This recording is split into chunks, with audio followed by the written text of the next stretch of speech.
Buenos días, estamos comenzando hoy un nuevo capítulo del Evangelio de Marcos, el número 5, ayer terminamos el 4.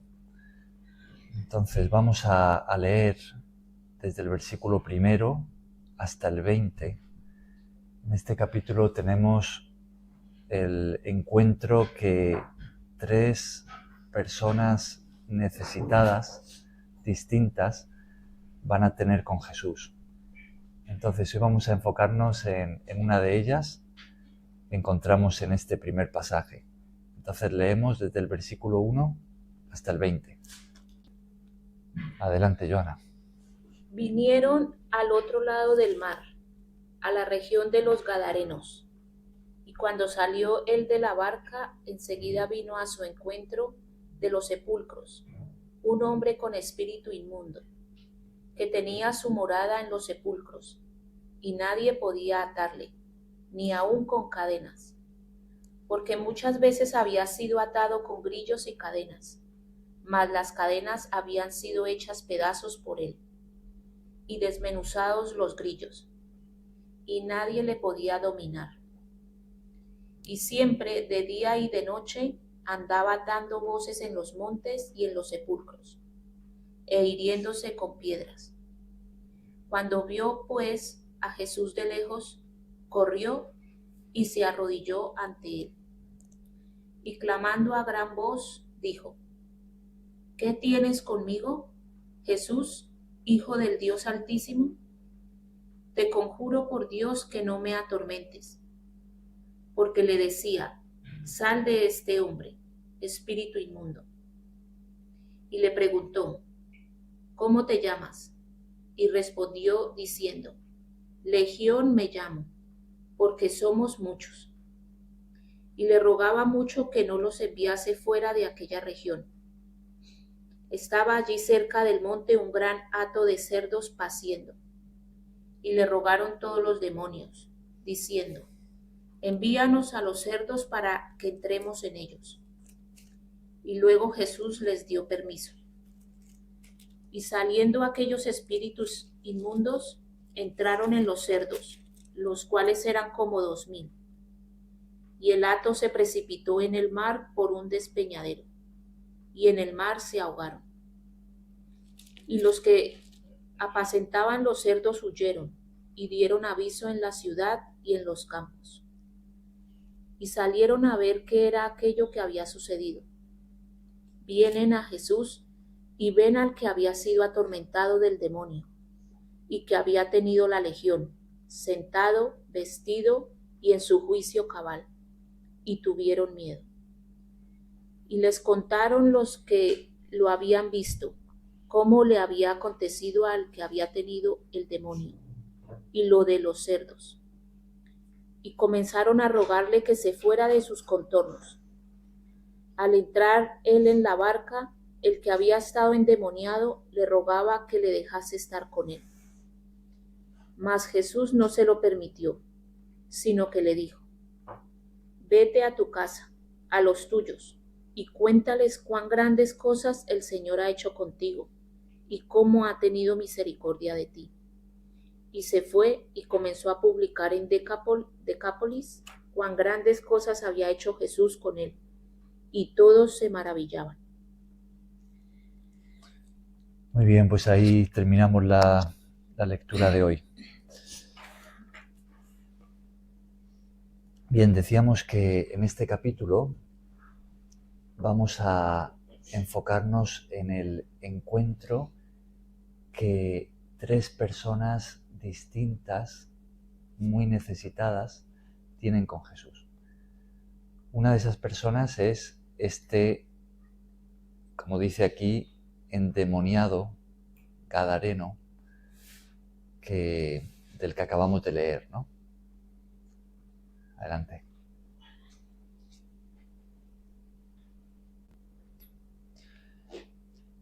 Entonces, el endemoniado gadareno es esa primera persona de estas 3 que comentaba, que van a tener un cambio de vida al conocer a Jesús.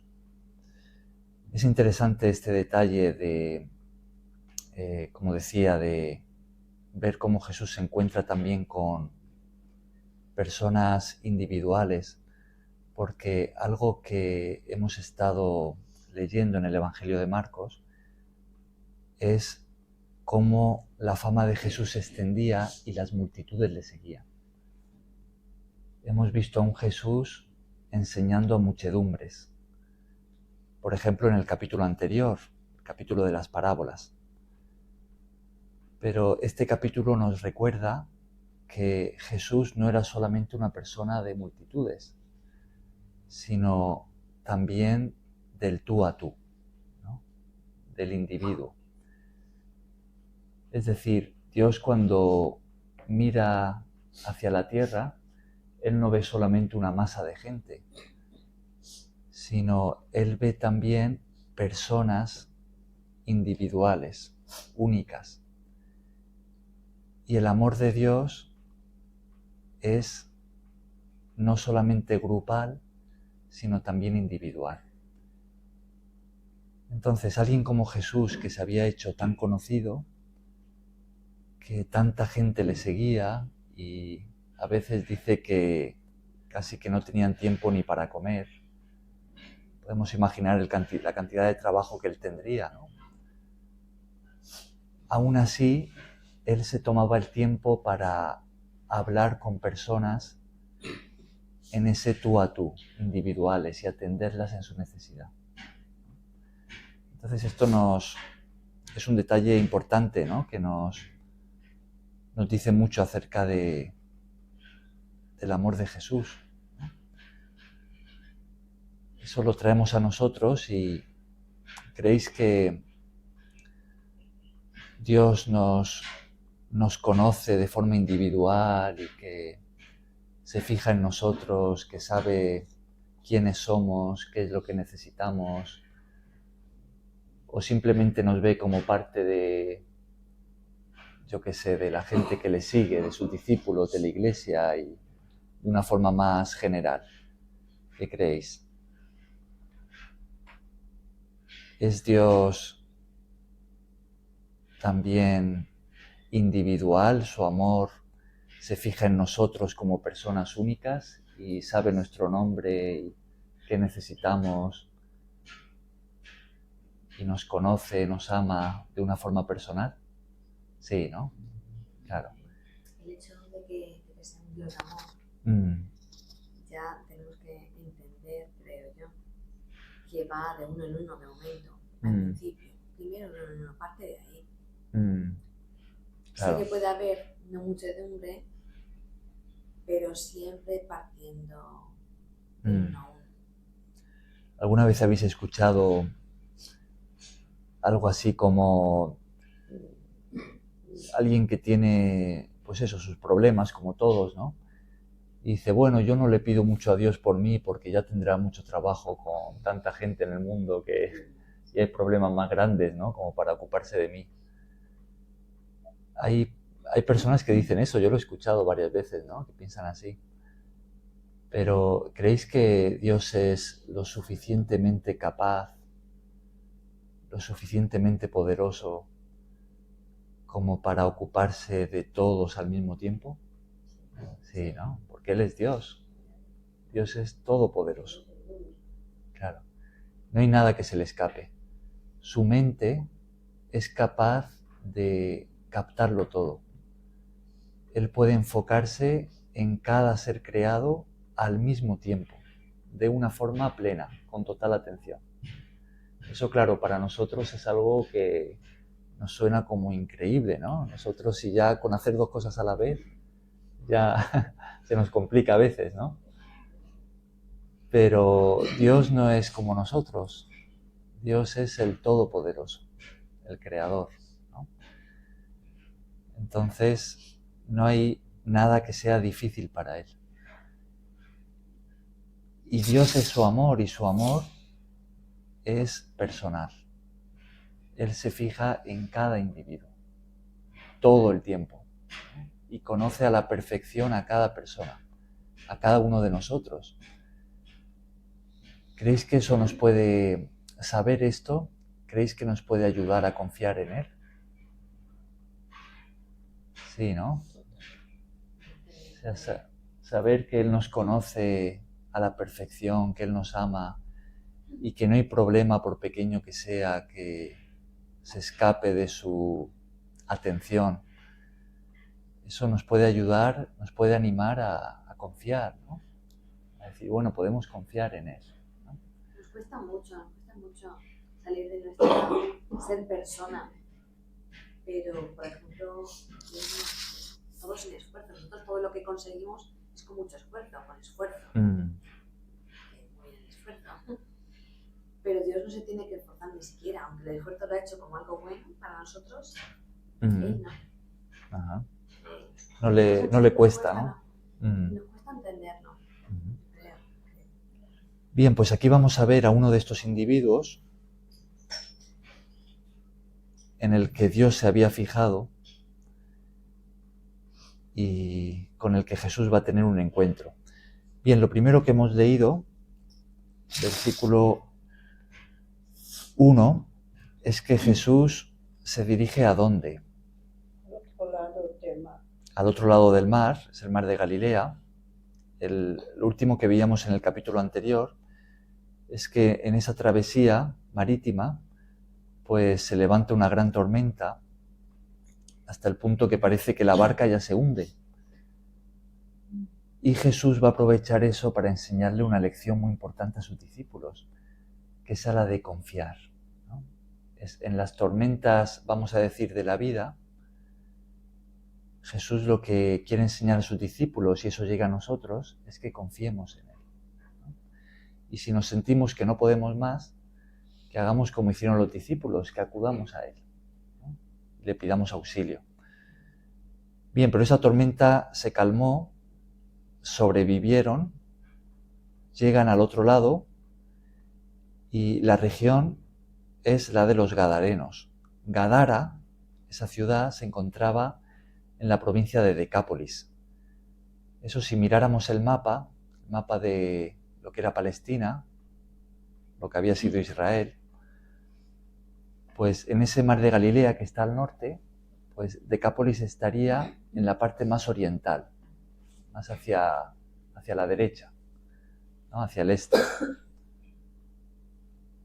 Y Galilea en el otro lado.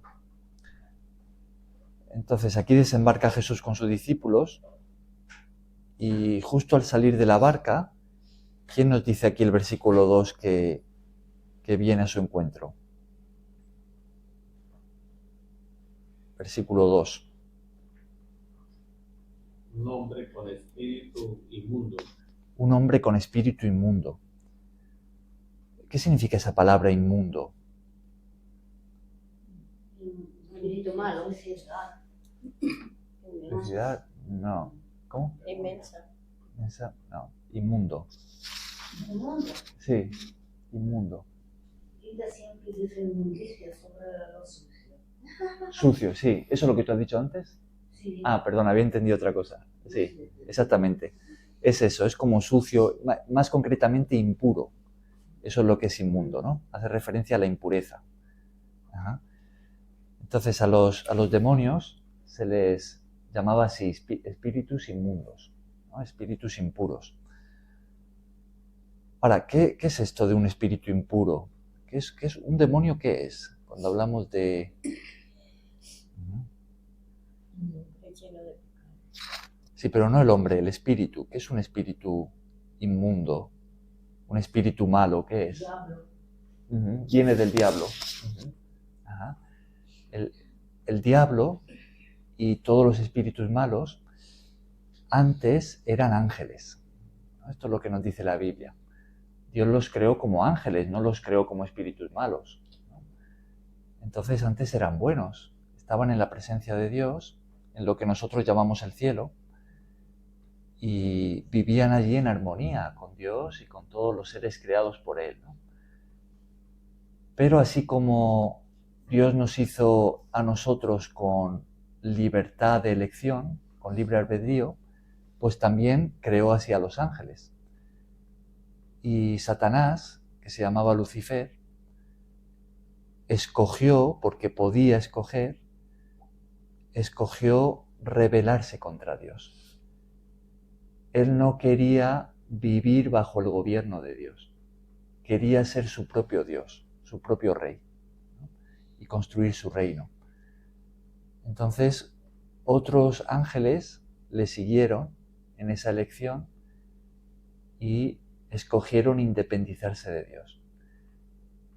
Ahora, ¿qué es lo que sucede cuando un ser que vive en la perfección escoge otra cosa, que no quiere eso? Pues lo que va a suceder es que se va a corromper, ¿no? Porque si uno no quiere vivir en la perfección, entonces lo único que queda es algo inferior a la perfección, ¿no? Entonces ahí entró la corrupción. Entonces esos seres angelicales se volvieron espíritus malos, cuyo objetivo es oponerse a Dios en todo lo que pueda. Ellos odian a Dios. Y como Dios nos ama a nosotros y nos creó a su imagen y semejanza, entonces también nos odian a nosotros. E intentan hacer todo lo que puedan para apartarnos de Dios y destruirnos. Ahora, no pueden hacer lo que les dé la gana, porque hay unos límites, no pueden pasar por encima de Dios, ¿no? Pero como Dios también nos ha creado a nosotros con libertad de escoger, ellos lo que hacen es tentarnos, es intentar influenciarnos para que escojamos también rebelarnos contra Dios, para que pequemos, ¿no? Ahora, lo que nos dice de este hombre es que tenía, ¿no? Nos dice un hombre con un espíritu inmundo. Es decir, aquí estamos hablando de ¿qué? De posesión, ¿no? O sea, no solamente un hombre que era tentado por el diablo, sino que el diablo o estos espíritus malos vivían dentro de ese hombre. Ahora, ¿cómo es esto posible? ¿Qué es lo que hace que un espíritu malo pueda entrar a vivir dentro de una persona? ¿Qué creéis? Que la persona le dé permiso de alguna manera. Que la persona le dé permiso. Y hay un punto importante, porque si tenemos libertad, libre albedrío, pues tiene que haber un permiso, ¿no?, que se cede para que ese espíritu malo pueda entrar. ¿Y de qué forma creéis que se le da permiso a un espíritu malo para entrar dentro? Puede ser por negligencia, Uh-huh. leer algo, probar algo, algunas cosas que no pertenecen a Dios. Uh-huh. ¿Cómo se llama eso? ¿La brujería? Sí, Ajá. y también hay una cosa que gira. La Ouija. Sí. La Ouija. Uh-huh. Y sabe, verdad es... Ajá. Pero eso Impresionante. en resumidas cuentas, ¿qué es? Estábamos todos y nadie sabía, y yo me imaginé como yo he visto cómo se hacía. Lo hicimos. Y nadie podía tocar ni empujar había un plato pequeño. Y se paraba y las frases normales, hasta palabrotas. Hay muchas veces son como, se hacen a modo así de juego, ¿no? Pero hay ciertas actividades oscuras, ¿no?, que se hacen para entrar en contacto con los espíritus, ¿no? Y claro, muchas veces por la ignorancia o por la curiosidad, pues hay personas que se implican en eso, pero no se dan cuenta de que están entrando en contacto con un mundo que es real, ¿no? Y que los espíritus pueden responder, e incluso las personas, por medio de lo que hacen en esas prácticas o por pactos que se hacen y demás, están cediendo permiso a esos espíritus para entrar en la vida, ¿no?, para entrar en uno. Entonces esos son actividades prohibidas por Dios para nosotros, ¿no?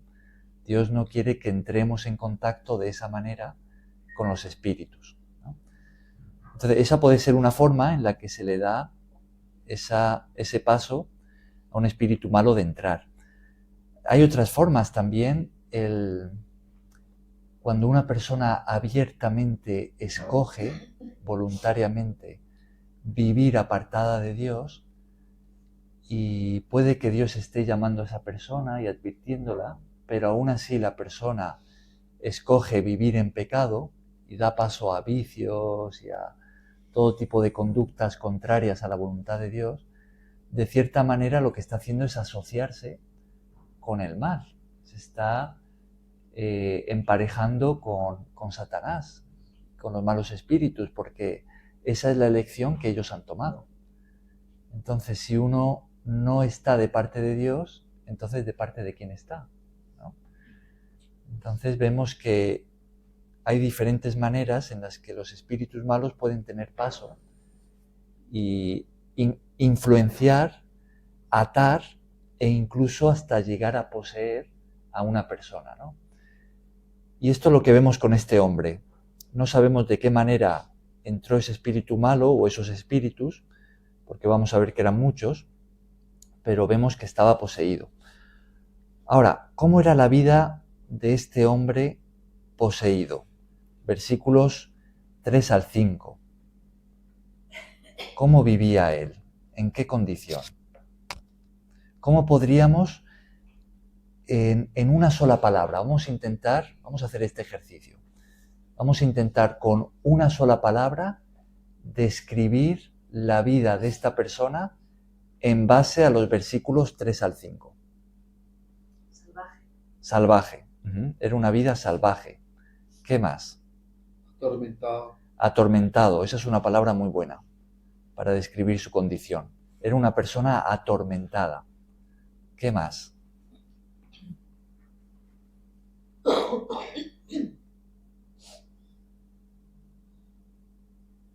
Podríamos decir también una persona marginada, que había sido apartada de la sociedad y de...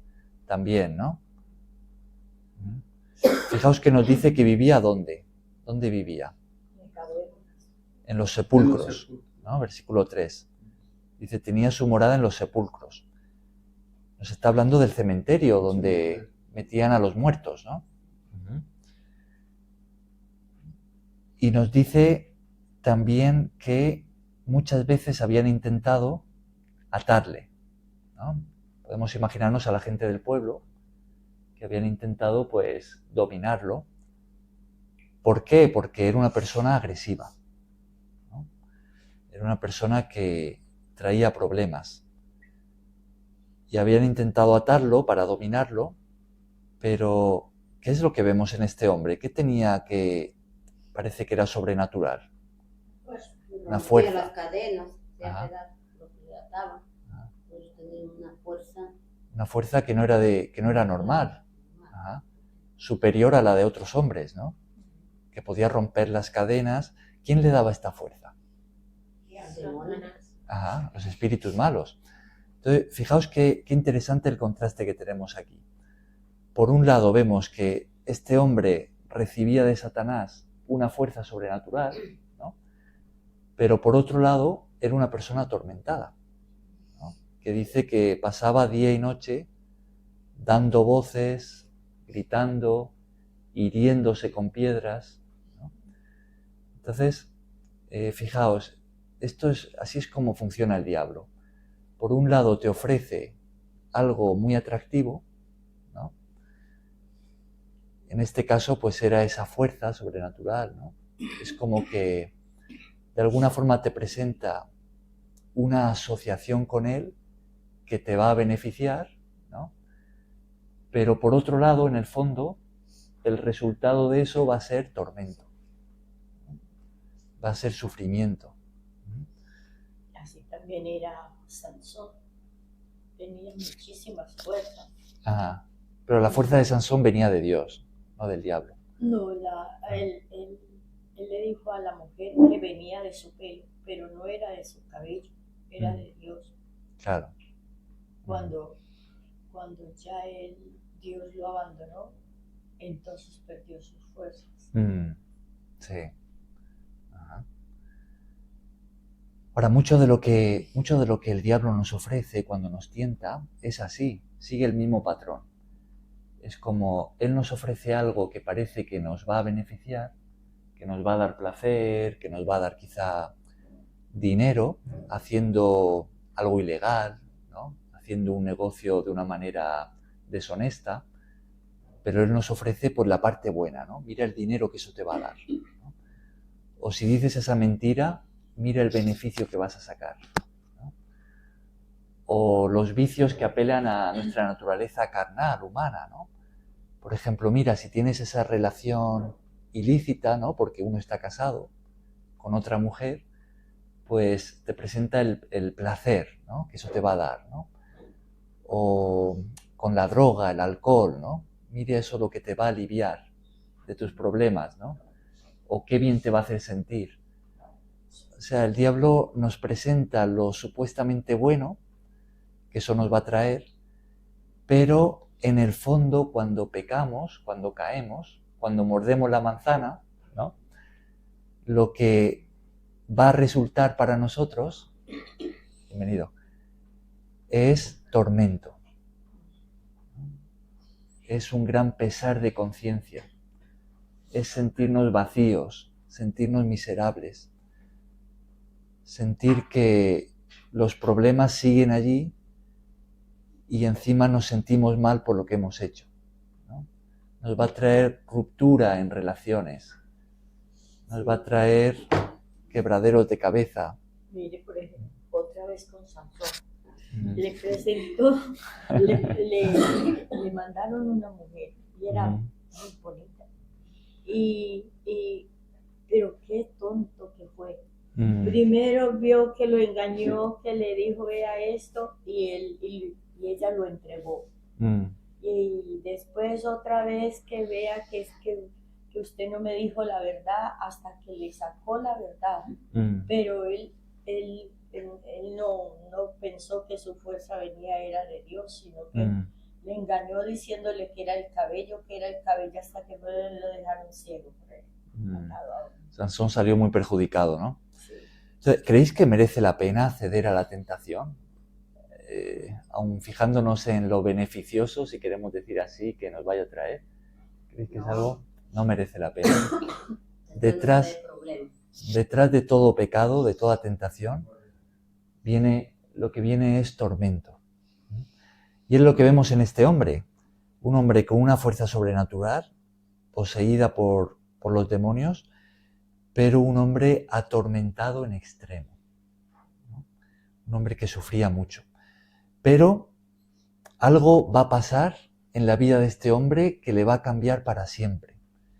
Y es que Jesús llega a esa región, ¿no? Jesús llega a Decápolis, a la zona de Gadara, y se va a producir este encuentro. Ahora, ¿cómo reacciona el hombre poseído cuando Jesús llega allí? Pues corrió hacia él. Corrió hacia él. Y le pidió auxilio. Ajá. Ahora, ¿creéis que este encuentro era casualidad? No. Que Jesús apareció por allí y mira qué casualidad que está aquí este hombre. Bueno, pues vamos a ayudarle, vamos a liberarlo. No. Hay una frase que dice que Dios no tiene, o sea, que en Dios o con Dios no hay coincidencias, sino... no, pero es en inglés, la frase es un poco diferente. No hay casualidades, sino causalidades, ¿no? Casualidad y causalidades. Claro. Ajá. O sea, como que no es casual, sino causal. Ajá. Que hay una causa, ¿no?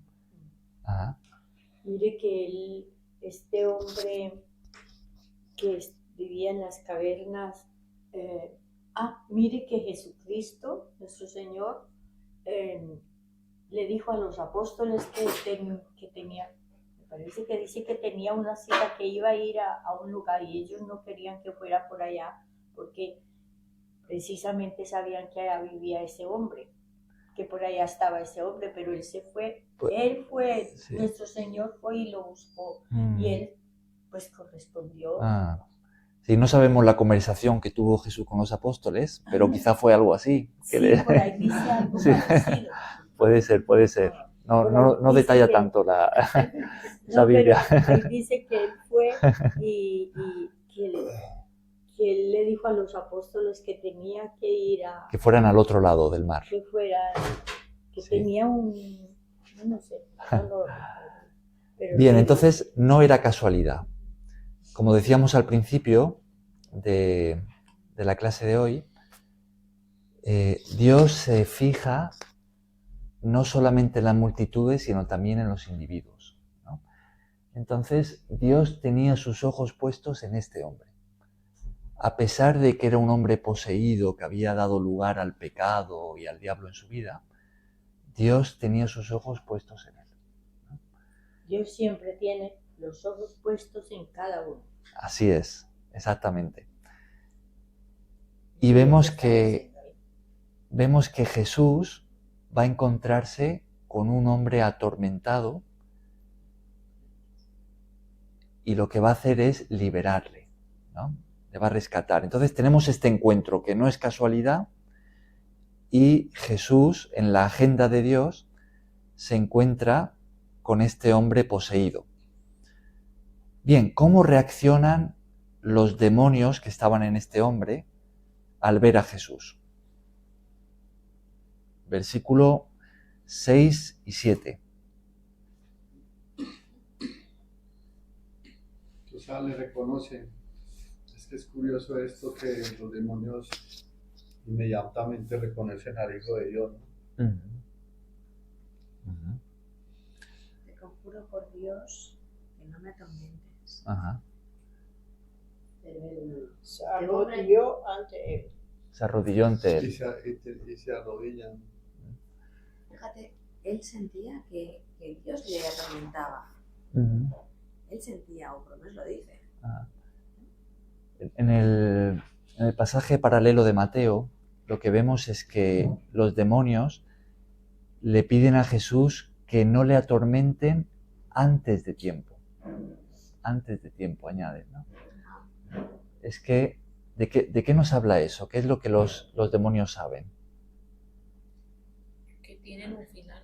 Que hay un día de juicio, ¿no? Los demonios saben que hay un día establecido por Dios en el que van a ser juzgados y van a ser condenados. Entonces, lo que nos narra Mateo, que también cuenta la misma historia, es que los espíritus malos le piden a Jesús que no le atormenten antes de tiempo, ¿no? ¿Por qué? Porque aún no había llegado ese día de juicio. Ese día está en el futuro, ¿no? Entonces, No tienen ninguna posibilidad de arrepentirse, ¿no? no solo es que no la tienen, sino es que no la quieren. Ellos no quieren arrepentirse. Están tan sumidos por su orgullo que no quieren el perdón de Dios. Ellos quieren hacer todo el daño que puedan. Y esperan triunfar, ¿no? No creo. No creo. Yo no creo porque ellos saben que hay un día de juicio y que con Dios no tienen. Pero engañan a los hombres, por ejemplo a los satanistas, a los que les siguen, poniéndose como los que van a ganar, ¿no? Pero aquí se encuentran con Jesús y fijaos que aquí tenemos un choque de autoridad, ¿no? Porque por un lado el demonio también tiene autoridad y en la vida de este hombre estos demonios tenían una autoridad plena porque este hombre estaba poseído, ¿no? Era del demonio ese. Claro. Mejor dicho, era demonio el que vivía ahí en Claro. solo el hombre. Aparentaba no ser una persona, pero era muchos demonios. Dice. Sí. Entonces tenían autoridad sobre esa vida, ¿no? Pero ahora entra a la escena una autoridad superior, ¿no? ¿Cuál es la autoridad que tenía Jesús? ¿Qué autoridad le respaldaba a él?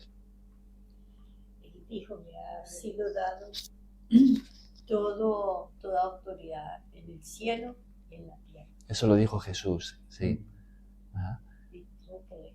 Jesús, ¿estaríamos de acuerdo en que Jesús tenía la plena autoridad de Dios respaldándole?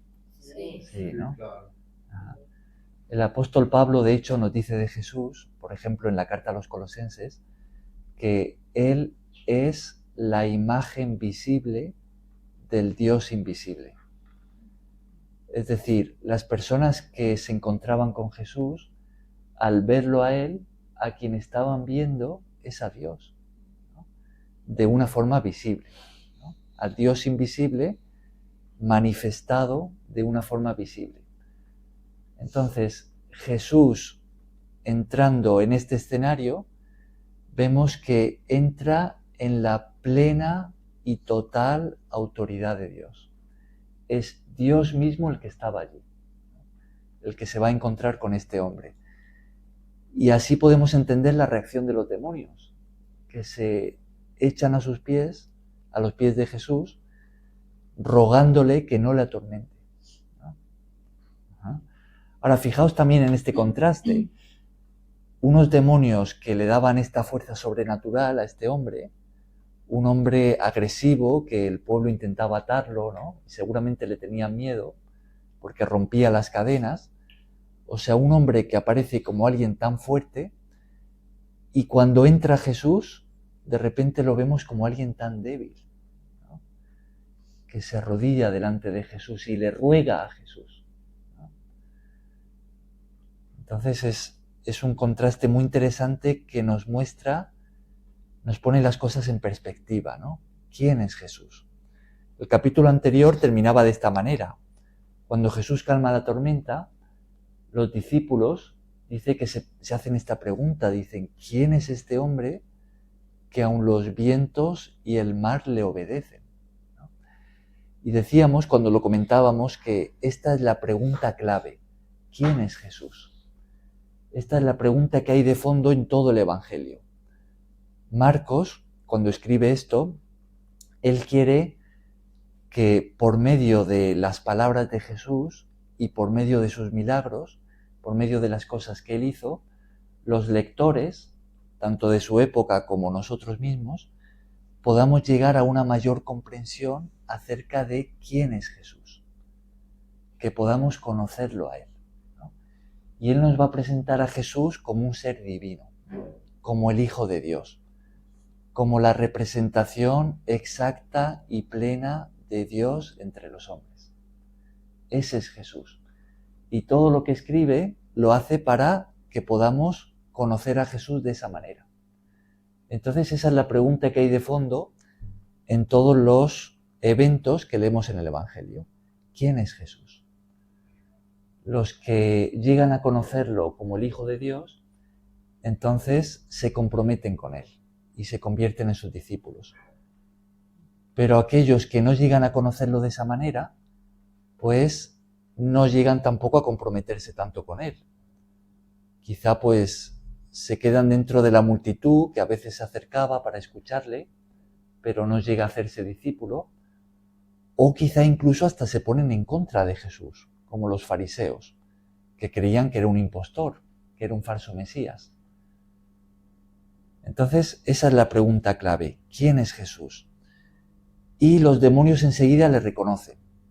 Y dicen de Jesús que, dicen, ¿cómo le llaman a Jesús? El Hijo de Dios. Hijo de Dios, Hijo del Dios Altísimo. Le ruegan a Jesús. Ese hombre fuerte, poseído por el diablo, lo vemos como un hombre débil y los demonios dentro de él rogándole a Jesús. No nos atormentes, ¿no? Reconocen la autoridad de Jesús. Bien, ahora, ¿qué es lo que Jesús va a hacer? ¿Qué conversación va a entablar con este hombre y con los demonios que estaban en él? ¿Qué le pregunta a Jesús? Se pregunta ¿cómo te llamas? ¿Cómo te llamas? ¿No? Primero vemos que Jesús empieza a reprender al demonio, ¿no? Decirle, sal de este hombre. Y entonces le pregunta, ¿cómo te llamas? ¿Y cómo responden los demonios? Legión. Legión me llamo, versículo 9, ¿no? Porque somos muchos. ¿Qué era una legión? Esto nos hace referencia, es un término militar. Legión es como un pelotón de, a ver si se entiende, es un pelotón, no, un grupo muchos demonios, es como un ejército de demonios, es una legión. Ajá. En el Imperio Romano, una legión pues era un grupo muy numeroso de soldados que podía tener hasta 6.000 soldados. Imaginaos, no tenía por qué ser tan numeroso, pero tenía pues unos miles de soldados. A eso se le llamaba una legión. Ya, pues el ejército era organizado, ¿no? Y pues estaba compuesto por legiones, por pelotones, tenía pues los generales, los capitanes. Un centurión, por ejemplo, era un soldado que estaba a cargo de 100 soldados. Eso es un centurión, ¿no? Ajá. Era un ejército organizado. Entonces, fijaos, los demonios le responden a Jesús y les dicen, nos llamamos legión porque somos muchos. Imaginaos cuántos demonios habían dentro de esa persona, ¿no? Uh-huh. Entonces, si Jesús iba y cada vez que los demonios le decían que no los atormentaran, era porque los sacaban de sus cuerpos. Es porque ellos sabían que Jesús tenía la autoridad para mandarlos al abismo, para mandarlos al infierno directamente. Ajá. O sea que ellos tienen su casa, quieren tenerla dentro de las personas. Uh-huh. Sí. Ellos quieren habitar y por eso decía que no los atormentaran. Uh-huh. Yo lo diría de esa otra manera, porque en los pasajes paralelos, este relato lo tenemos también en Mateo y en Lucas. Y en uno de esos pasajes, los demonios le piden a Jesús que no los expulse al abismo. Ellos saben que Jesús tiene la autoridad de echarlos directamente al infierno. Pasa que aún no ha llegado ese momento. Eso sucederá en el día del juicio, ¿no? Entonces, ese es el ruego que le hacen a Jesús, ¿no? Que los deje viviendo dentro de ellos. Ellos son amantes de vivir dentro de las personas. Sí, pero no le van a pedir que le deje vivir dentro de esa persona porque saben que Jesús le va a echar de esa persona. ¿Pero qué le piden? ¿Que les eche a dónde? Eso lo tenemos aquí, a los cerdos. O sea que los espíritus tienen que tener una casa. En este caso fueron los cerdos. No tienen que tenerla, pero la buscan. Uh-huh. Los espíritus no viven necesariamente dentro de alguien. Pero los espíritus no viven simplemente así como en el aire, digámoslo así. Claro. No viven solamente así, necesitan cuerpos. No necesitan, pero cuando se les da permiso, pues entonces poseen una persona como si fuera su casa, ¿no? Claro. ¿Ando? Sí. Bien, antes de seguir avanzando en la historia, al ver este choque de autoridad entre Jesús y los espíritus malos, y ver que Jesús tiene una autoridad infinitamente superior, ¿creéis que eso nos puede ayudar a nosotros a no temer? Para liberarnos del demonio. Claro. Del demonio. Tenemos fe en Él y tenemos a Dios en nuestro cuerpo, lo seguimos a Él y estamos bajo el gobierno de Dios. Claro. Es una bastante ayuda. Una ayuda incomparable para que el demonio no entre. Claro, es decir, que si vivimos bajo el gobierno de Dios, si hemos recibido su presencia en nosotros, y su presencia la recibimos por medio de la fe en Jesucristo, entonces no tenemos por qué temer, ¿no? Al demonio, al diablo, a los espíritus malos, porque nuestra casa, ¿no? O nuestro cuerpo como casa ya está habitada por Dios, ¿no? Por su espíritu.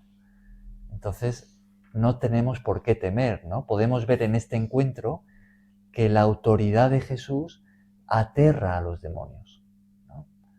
Entonces el diablo, una de sus armas favoritas es infundir miedo, ¿no? Pero si Dios está en nosotros, si le hemos permitido entrar en nuestra vida, pues estamos protegidos, ¿no? No tenemos por qué temer. El miedo, el temor es importante. A lo mejor para mí, porque soy muy temerosa. Mm, O sea, no soy muy temerosa. Pero es Importante. importantísimo lo que acaba de decir Cristian, que no hay que temer temor a nada si tienes a poner a Dios por delante de ti, ¿no? mm, Yo creo que miedo vas a sentir, ¿no? Pero hay que estar aferrado a Él. claro. Bien, entonces seguimos avanzando en la historia y vemos que hay un hato de cerdos que está paciendo cerca. Es interesante un detalle allí y es que en el antiguo pacto, en la ley que Dios le había dado al pueblo de Israel, el cerdo era considerado un animal impuro, ¿no? Entonces los judíos no tenían permitido comer cerdo, ¿no? Ahora, Jesús en el nuevo pacto, él dijo que está permitido comer de todos los animales, ¿no?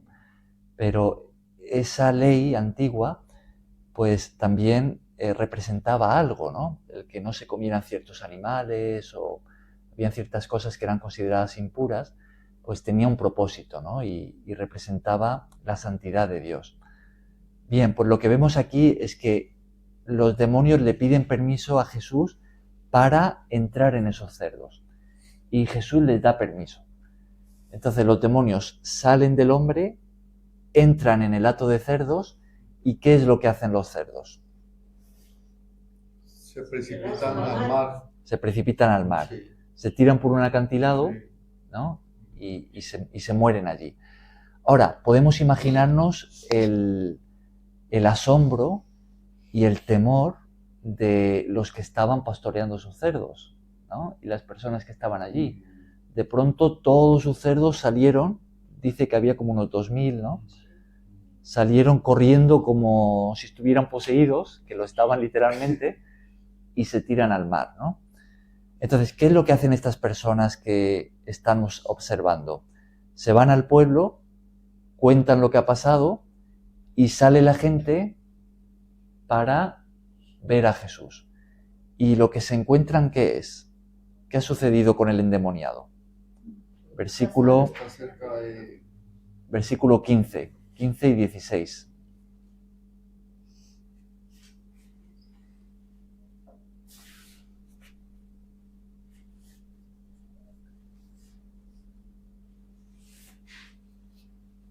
Sentado y vestido en su juicio cabal. Y tuvieron preguntas. Uh-huh. Al acudir a Jesús se encuentran al endemoniado que todos conocían, ese hombre tan agresivo que vivía en los sepulcros, que iba dando voces, gritando, desnudo, y que habían intentado muchas veces atarle y no habían podido, o él había roto las cadenas. Se lo encuentran sentado con Jesús, transformado, liberado, ¿no? Dice, en su juicio cabal, vestido, tranquilo, apaciguado, ¿no? Un hombre cambiado. ¿Y qué es lo que pasa? Que tienen miedo, ¿no? Dicen, aquí hay algo, hay alguien sobrenatural, ¿no? Que ha hecho que este hombre cambie y que todos los cerdos que teníamos se mueran, se tiren al mar, ¿no? ¿Y qué le piden a Jesús? Que se vaya. Ahora, Por esto el sí, temor exclusivamente. por el temor. Porque tampoco tenían, o sea, ¿qué es lo que había hecho Jesús? Es decir, que no había hecho nada, creo yo, que ellos, que podía ser malo en sí, para ellos. Simplemente que no conocían. Había hecho algo, eso sí, para ellos misterioso. Ahora, esto si lo pensamos es una tragedia, porque el Salvador del mundo ha entrado en esa región y sale la gente a pedirle que se vaya, ¿no? ¿Pero por qué? Como Cari dice, ¿no? Por temor. Ahora, ¿creéis que nosotros también nos puede pasar que Dios obre de ciertas maneras que no entendamos o que quizás hasta nos cause temor y que eso nos haga alejarnos? ¿No? ¿Creéis que eso es posible? Sí. Claro. A veces Dios va a actuar de maneras incomprensibles para nosotros, ¿no? Y puede hacernos temer, ¿no? Porque no lo entendemos, ¿no? Entonces eso puede que nos apartemos, ¿no? Pero en esta historia vamos a ver algo muy revelador en cuanto a cómo es el amor de Dios, ¿no? Porque fijaos, la gente le pide a Jesús que se vaya y Jesús se va a marchar, porque el amor no fuerza, el amor solamente entra si se le da permiso, ¿no? Entonces se le pide que se vaya y él se va a marchar. Pero Jesús va a hacer algo muy importante. Fijaos, este hombre que ha sido liberado le va a pedir a Jesús que le deje acompañarle. Y lo más natural sería que Jesús diga, claro, vente conmigo, ¿no? Vas a ser uno de mis discípulos. Pero ¿cómo le responde Jesús al hombre? Que vaya y cuente. No le deja ir con él. No le deja ir con Le él. dice, vete a los tuyos y cuéntales lo que Dios ha hecho contigo. Es decir, Jesús se va a marchar porque eso es lo que le piden, pero Jesús, que sigue amando a esas personas, dice, yo sé que me están pidiendo que me vaya por temor, pero cuando este hombre empiece a contarles el cambio que yo he hecho en su vida, ahí sí que van a abrir sus corazones a mi amor. Ahí sí que van a abrir sus corazones a Dios, ¿no? Ya dejó una persona quien les anuncia lo que le ha pasado a él. Claro. Y como todos también conocían de él, cómo vivía y le veían, cuando se fue, lo vieron sano y bueno y normal. Entonces esa gente, yo pienso que la mayoría han creído y seguían a Yo creo que, a ver, Él por todas partes, nuestro Señor Jesucristo fue sanando, resucitando personas y ahora se encuentra con este hombre que está endemoniado, tiene muchos demonios. Pero yo creo que la gente se aterró fue por ver que todo ese hato de cerdos se lanzó al mar, a tierra, los animales ¿cómo chillarían esos cerdos? Entonces, Seguro. ¿cómo chillarían al sentir esos demonios? Y tanto fue así que se lanzaron al mar y entonces toda esta tragedia fue lo que hizo que ellos temieran, porque a Jesús entre más sanaban, más gente hasta él se tuvo que sentar a predicar en una barca, alejado de ellos porque lo estaban atosigando mucho. Sí. Entonces, pues eso fue por esos cerdos que la gente dijo, uy, Dios mío, pero Puede ¿quién ser, es claro, esto? seguro. Claro. Jaime, ¿tú ibas a decir algo? Sí, que le cerraron la puerta, pero se metió por la ventana. Claro, le cerraron la puerta, pero se metió por la ventana. ¿Qué podemos aprender de esto? Lo que podemos aprender es que el amor de Dios es muy insistente, ¿no? Es que Dios no se cansa de nosotros. Él sabe que a veces incluso cuando le rechazamos o cuando no respondemos a su llamado o cuando le desobedecemos y hacemos lo que Él no quiere, Él sabe que muchas veces lo hacemos o por temor o porque entiende lo que es la tentación, quizá porque estamos sufriendo y no comprendemos lo que nos pasa y por eso nos enfadamos. Entonces el amor de Dios insiste, Él no se rinde, no se cansa de nosotros. Y esto lo que vemos en Jesús, es que Él se va a marchar, pero va a enviar a un delegado, ¿no? A alguien que sí que ha recibido su amor, su vida ha sido transformada y con lo que Él va a contar va a ayudar a que otros abran su corazón a Jesús, ¿no? Entonces, esta es la historia que vamos a ver aquí. Seguramente, porque claro, ya no se nos va a decir la historia va a acabar aquí, ¿no? Pero seguramente muchas de estas personas que conocieron a este hombre y que vieron este cambio, después, cuando Jesús ya resucita y se marcha, fijaos que Él lo que va a hacer es mandar a sus discípulos a predicar el Evangelio y así comienza la iglesia.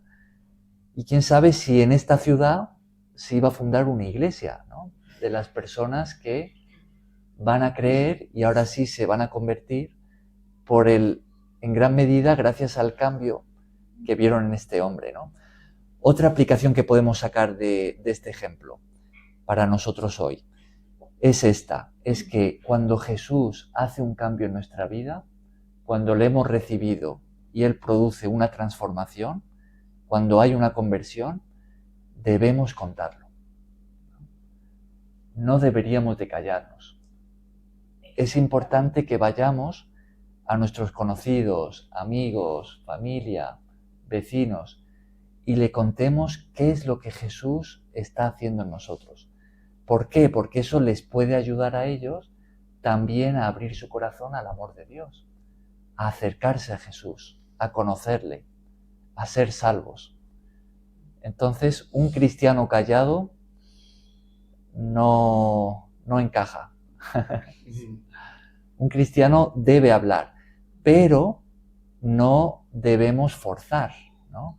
No es que debamos de agarrar a alguien y queremos tanto convencerle que casi que le damos con la Biblia en la cabeza, ¿no? Para que se convierta, ¿no? El amor no es así, ¿no? El amor es caballero.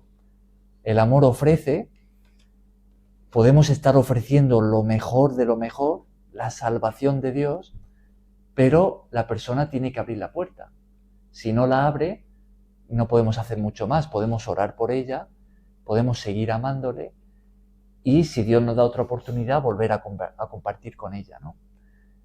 Si nos cierra la puerta a nosotros y nos pide que nos vayamos, probablemente lo que sucede es que Dios envía a otra persona, porque así es el amor de Dios. Si a esa persona también le cierra la puerta, seguramente enviará a otra. Y Dios hablará con esa persona de muchas maneras. Ahora, la gran tragedia es aquellas personas que siempre le van a cerrar la puerta a Dios. Siempre, ¿no? Que van a escoger una vida de pecado y no quieren arrepentirse. Llegará un punto en el que ya no habrá puerta que se abra, ¿no? Y esa persona habrá hecho su elección por toda la eternidad. Quiere vivir para siempre apartada de Dios. Y esa es la gran tragedia. Pero hasta que ese punto llegue, el amor de Dios va a estar llamando, insistiendo, ¿no? Y Dios nos envía a nosotros como delegados, también para llamar a otros para que conozcan a Jesús. Bien, con esto terminamos este pasaje, la historia de hoy. ¿Os ha quedado algún comentario de algo más que podamos ver aquí para destacar? Yo destaco dos cositas en el versículo 19 que dice de que lo envió, pero no diciendo Jesús fue el que lo envió, sino Dios fue el que lo envió. Y en el 20 que dice que cuando él contaba se maravillaban o se sorprendía a la gente que le escuchaba, y pues como que atando cada vez la misma gente que le dijo vete, pero ya después comenzaron como ¿qué pudo haber sido? Sí, claro. Sí, interesante, ¿no? Esa relación. Fijaos como tú dices, ¿no? Que Jesús le dijo al hombre, cuenta cuán grandes cosas ha hecho el Señor contigo, ¿no? Y cómo ha tenido misericordia de ti. Y nos dice que el hombre empezó a contar cuán grandes cosas había hecho Jesús con él, ¿no? Y la gente se maravillaba. Ahora, otro detalle interesante es que nos dice el versículo 20 que él comenzó a publicarlo en Decápolis. Ahora, Gadara, de donde era este hombre que había sido liberado, era una ciudad de la provincia de Decápolis. Entonces, él no solamente se quedó en su ciudad publicándolo, sino que se fue por toda la provincia contando lo que Jesús había hecho con él. Es decir, Jesús había dejado un delegado muy efectivo, ¿no? Que iba a viajar por toda la región enseñándole a la gente quién es Jesús, ¿no? ¿Qué es lo que Jesús ha hecho conmigo? Y como todos lo conocían, pues bueno.